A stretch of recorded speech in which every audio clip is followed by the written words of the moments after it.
I love even as well, like messaging the guys that I work with and being like, hey Gorge, rehearsal starts tomorrow at 9, and being like, you know, like having queer language or not diluting it. this is it, you know, I wouldn't change how I speak to them. And also they love that as well, and they'll like, the lads will message me back and I've like infiltrated their language now. And they're like, hey Gorge, can't wait for rehearsal tomorrow. And it's so funny, and like I always ask them before gigs, I'm like, do you want some makeup? And because like I want them to pull their own, obviously like queerness is beyond just sexuality, it's gender as well. So I want them to be able to experiment with their own gender expression.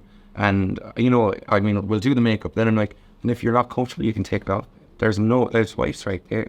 So there is no pressure. But just to get them to kind of experiment as well, it was really fun. Because it's like some people, they're very open to that, and it's nice. Like, it seems like some people, they totally change the way they write and even talk to me, and sometimes like they send tons of emojis and everything. And sometimes like if you see the message, it's like, it's just this very like tall muscular guy, and then the message like loads of hearts, and it's like, hi Anna. And it's just really nice because they do kind of try, and it's like, I feel like you get to kind of know them, and they're kind of creative as well because they kind of learn, and it's nice to have that. Well, I appreciated my hey Gorge text. Oh, great! I always do that Hey Gorge text. I always, but it's that thing, and they do like appreciate it, because they don't always get the chance to express that, or at least actually have it taken seriously, or where it's not a joke. It's like, hey Gorge. It's like, I love saying things like that because it's gender inclusive as well. Gorge, angel, darling, like I love those kind of terms, and then adding that to their language, it expands it. It makes our space together safe, and then that will then filter into life beyond that as well. So that's really nice. Do you ever feel that there's a place or a space or a group of people or something that make you feel that you need to tone it down a little? Does that ever happen to anybody? I feel that. I think sometimes I feel like that generally in the music industry, just because, you know, I feel that if I'm being just my genuine self, that like, you know, I'm not really, I don't feel comfortable because I'm not surrounded by other LGBT people, you know, where just little things like, you know, people might ask me if I have a girlfriend or something, for example, which I'm just like, no. But like just things like that, I maybe it's because as well that I'm a bit older and from a different generation or something, that I've always, you know, the way that Panty Bliss once talked about having to constantly, you know, mind yourself, watch yourself, and be careful of check yourself and be careful about what it is you say.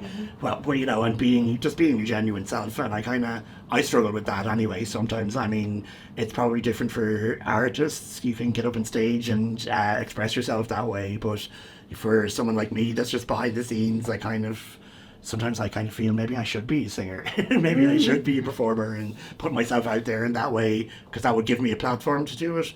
But in every kind of day life, I kind of find sometimes that I have to just be mindful of what I say and do, and but then afterwards when I realise I've done that, I get angry with myself. So it's like catch-22 really. But thankfully those sort of, you know, those times, I suppose, are becoming few and far between now, which is better, much better. Thankfully. That's good. Always be yourself. Oh yeah, I mean, I do always be myself. It's just sometimes I find having to kind of just Code switch? I get like not a kill switch, but more just like a pull the fader down a little. And that's where the work has to be done, I think. I think so. And we need to put that switch right back up, because that's what I realised just not performing now. I literally have to live my life every day as exactly who I am. And that takes a bit of energy sometimes, you know, when you've been like in fear for a very long time. But like, it's so important to do that, because that's how it starts. We need everyone to know that this is it.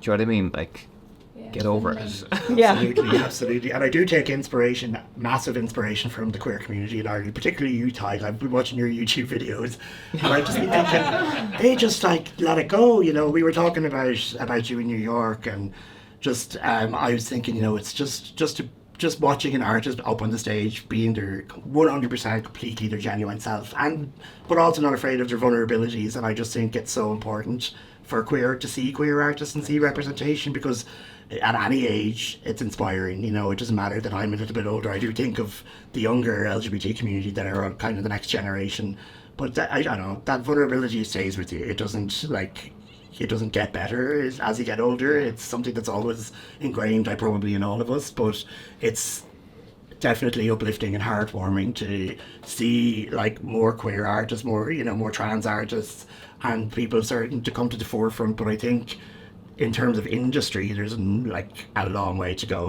between things. I mean, there are, it was heartwarming recently to see that the Arts Council are taking on an inclusivity and diversity officer, and I think changes like that from the top down are starting to happen.